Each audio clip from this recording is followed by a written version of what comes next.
she'd be safe and would be able to see me pretty far out. I farmed ore around the craggy area, stashing anything from rank 1 to rank 3 in my pouch, and yawned, annoyed by the constant and repetitive things I had to keep doing. It would have been much better if someone else did it for me, but most of the people I could send this far out were doing much more important things. "Fellas," I yelled. Sure, we made a bet that I would figure it out on my own, but time was ticking, and every day Melina had to stay here, she was going to nag more and more. "You got a minute?" A flash of thunder announced her arrival. She appeared in front of me while sitting on Scar, my damn lightning wolf. He and Lana, my wife from a previous life, had joined her permanently. It was a big loss for me, but something had changed after I killed my first 2 rift holders, and our links to them became much weaker. According to her, they would disappear unless they stayed around in whatever domain she lived, so we did the best possible thing that we could do and let them go. "Are you ready to ask me the dreaded question?" I let out a deep sigh and nodded reluctantly before I took all of her in.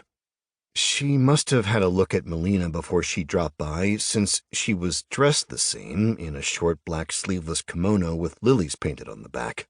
She turned her back to me and pointed at her back. "What?" "I know what her kimono looks like, Velis." "Oh, okay. So what do you want?" she muttered. I must have spoiled her little game or something. "Where do I find the ingredients for the towers?" "Ha! I knew you'd give in." She laughed with that high-pitched tone of hers, which I hated. She'd become more conceited the stronger I got, and the better my chances of winning became. She gave me 30% now, according to her, and at the start I'd been at a mere 1%. I guess that some of it should have rubbed off on me as well, but it didn't.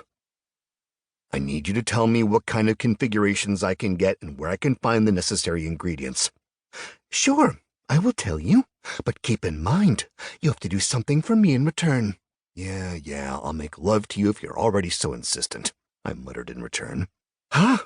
Make sure she doesn't find out, or you might lose something important down there." She chuckled. "Jokes aside, the configurations are as follows." A pop-up appeared before me, and I could clearly read whatever the towers could do at this stage.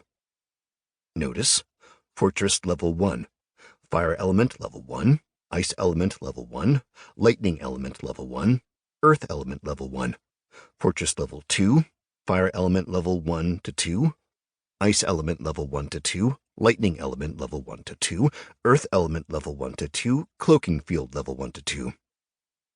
There are higher-level configurations, but you can't see them yet.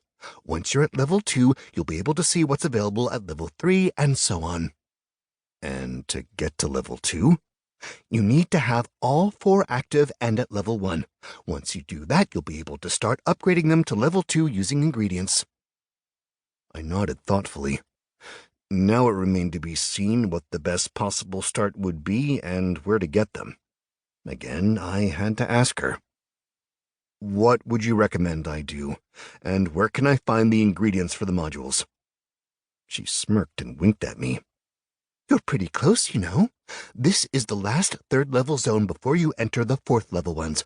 You'll have to go inside and explore the caverns. They're full of elemental ingredients that will also be used for upgrading the tower's modules." "Where is the zone exit?" "Over there," she replied and pointed toward an incredibly tall tree.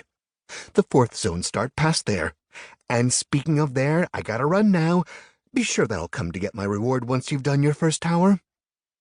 She snapped her fingers and disappeared into thin air, leaving me standing there in an even worse mood. I had no idea if she was being honest or if she was just fooling around, but whatever it was, we never knew with her since she was so... No, you couldn't call her foolish. She was far from that, but she was strange in a way. I turned back toward the rocky outcrop and started climbing back up.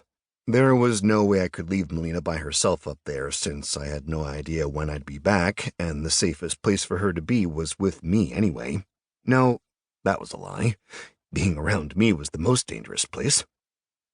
I sighed as I kept putting one foot before the other and thought about how to tell her the great news. Well, it was great news for me, but for her, not so much.